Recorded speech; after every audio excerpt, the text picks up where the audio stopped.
a really big catering event that I'm doing this weekend, and I'm really excited about it because I get to make one of my favorite dips because they want a meze platter.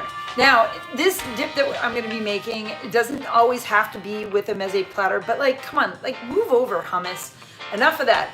I'm gonna make muhammara. And I love it. I love it so much. Now, and I love it so much that I want you to love it too. You don't have to, there's no must.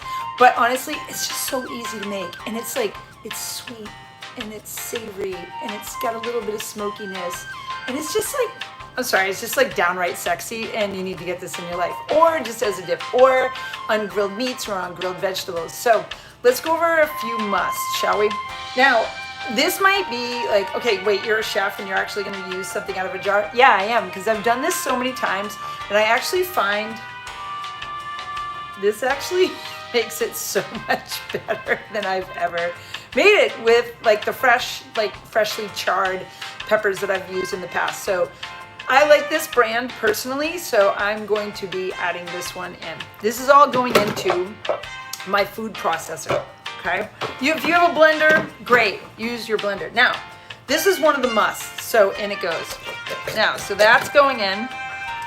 Then the other must is toasted breadcrumbs. You have to have toasted breadcrumbs. It's an absolute must. You definitely also want to cool them before you use them. You don't want to ever use them warm. So in goes the toasted breadcrumbs. Like I said, this is like super crazy easy. Then you gotta toast your nuts, walnuts. So muhammara is based on like roasted red peppers, toasted walnuts, pomegranate syrup, and I'm using the recipe from Aleppo, Syria. So I'm gonna be adding in, drum roll please, da, da, da, da, Aleppo peppers, okay? So in goes the walnuts, that goes in. Now, in goes just some regular evu. Oops, there we go. Some like evu, like 2 tablespoons. I'm gonna put the recipe down below so you guys can like follow along, or you can have it. Now, the pomegranate syrup, I believe, is a must. Now, if you don't happen to have it and you're like, you know what, I just wanna like give this recipe a try, maple syrup will work in a pinch, and then you just increase the lemon juice. But again, that'll all be down below. So I'm gonna go in with some maple syrup. And it's worth the purchase because guess what? It's not gonna collect dust.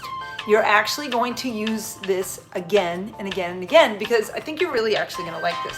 So I'm adding a little bit more. Then I'm going in with a little bit of garlic. I always have garlic minced up because I don't want to spend the time and my clients don't want to pay the money for me to be chopping a bunch of garlic up, okay?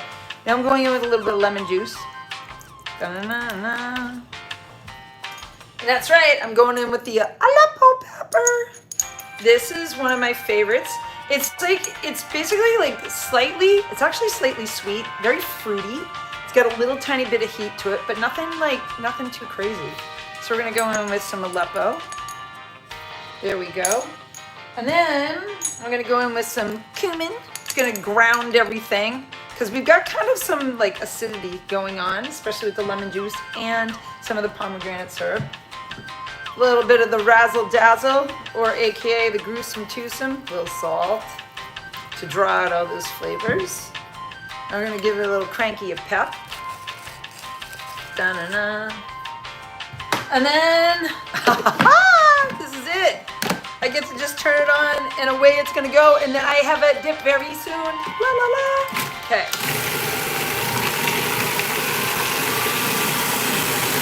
Super. That is your friend. It carries flavor, okay? It's your friend.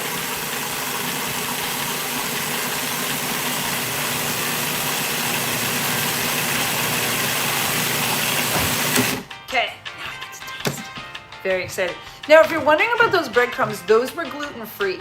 But like I was saying, the must is you have to toast them. They must be toasted and they must be cooled before they go in. So now I get to taste.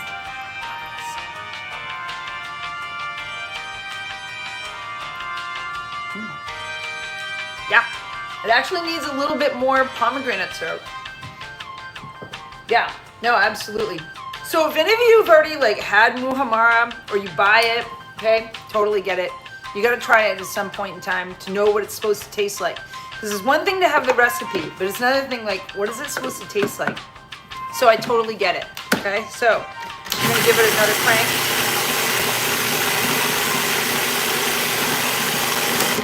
Okay, now we're gonna taste it again. Oh my God, I love this so much.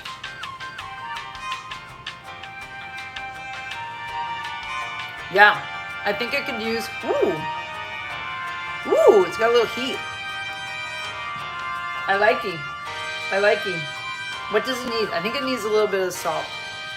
Da-na-na-na-na. There we go. A little bit of salt. Give it another little once around. There. Wow.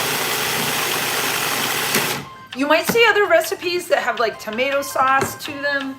You know what? Whatever works best for you. Really, truly. But honestly, it's so easy. And you know what? Hummus is so boring. Unless you are putting like za'atar on it and little oil, or chopped up like cucumbers and tomatoes, like that's totally cool. Or if you just like love hummus, no judgment. I get it, totally get it. But hey, cheers.